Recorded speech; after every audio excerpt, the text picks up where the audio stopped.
అందరికీ నమస్కారం. గత వారం రోజులుగా మన చింతూరు ఏజెన్సీ ప్రాంతంలో గోదావరి సబరి నదుల వల్ల మనకి వరదలు జరుగుతున్నవి. సో ఈ వరదలు జరగటం వల్ల ప్రభుత్వం అన్ని ఏర్పాట్లు చేసింది. సో మనం ఫస్ట్ నుంచి ఐటీడీ లెవెల్లో మనము డిస్ట్రిక్ట్ అధికారులతో ప్రజాప్రతినిధులతో మీటింగ్ పెట్టుకున్నాము.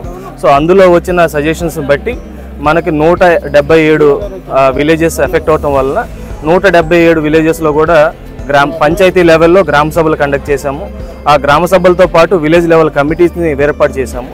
సో వాటిలో వాళ్ళు మనకి ఇచ్చిన అవుట్కమ్స్ అన్నిటిని బట్టి మన ఎసెన్షియల్ కమోడిటీస్ ఏమేమి కావాలి, ఎక్కడెక్కడ టార్పాలిన్ కావాలి అని చెప్పేసి 149 పునరావాస కేంద్రాలు ఏర్పాటు చేసి బోట్లను, కంట్రీ బోట్లను, ట్రాక్టర్స్ను అన్నిటినీ, మన యొక్క లాంచీలను అన్నిటినీ సమకూరించుకొని అన్ని విభాగాలతో విస్తృతంగా చర్చించి అండ్ ప్రతి ఒక్క మండల స్థాయిలో అండ్ మన ఐటీడీఏ స్థాయిలో కమాండ్ కంట్రోల్ సెంటర్స్ ఏర్పరిచి అండ్ గౌరవ కలెక్టర్ గారు ప్రతి ఒక్క మండలం డైలీ రోజున విజిట్ చేసి ఆ విజిట్ చేసిన తర్వాత అక్కడ ప్రజల నుంచి ఏమైతే మనకి కంప్లైంట్స్ ఏదైతే వచ్చారో వాటి గురించి విస్తృతంగా చర్చించి అండ్ ప్రతి ఒక్క మండలానికి ఒక నోడల్ ఆఫీసర్ని, ఐఏఎస్ ఆఫీసర్ని వేయటం జరిగింది.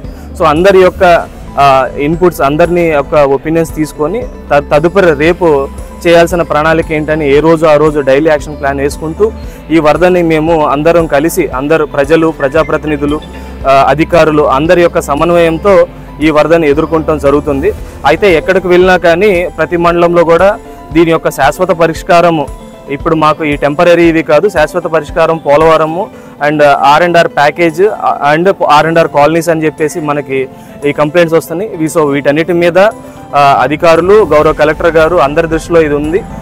ప్రభుత్వం దృష్టికి ఇప్పుడు మనమంతా కూడా ఏ విలేజెస్ 41 కౌంటర్లో ఏ విలేజెస్కి అవార్డ్ అమౌంట్ పాస్ అయింది, దాని తర్వాత స్ట్రక్చర్ వాల్యుయేషన్ జరిగింది, R&R ప్యాకేజ్ వచ్చినవన్నీ, R&R ప్యాకేజ్ రానివన్నీ అండ్ వాటిల్లో ఉన్నటువంటి కంప్లైంట్స్ ఎన్ని, వీటితో పాటు అలాగే R&R కాలనీస్ మనకి ఎక్కడెక్కడ ఉన్నాయి, ఆ కాలనీస్ యొక్క ప్రజెంట్ స్థితిగతులు ఏంటి, అక్కడ మనకి ఇల్లు కంప్లీట్ అయిందా, వాటర్ కంప్లీట్ అయిందా, ఎలక్ట్రిసిటీ కంప్లీట్ అయిందని ఇలా ఒక మల్టీ డిసిప్లినరీ ఒక కమిటీ ఏర్పాటు చేసి R&R కాలనీ పరిస్థితి గురించి, అలాగే మన యొక్క ఈ habitations contour level wise so ఈ విలేజెస్లో మనం ఒక టీమ్స్ ఏర్పాటు చేసి ఇది ప్రభుత్వం దృష్టికి తీసుకెళ్ళడం జరుగుతుంది.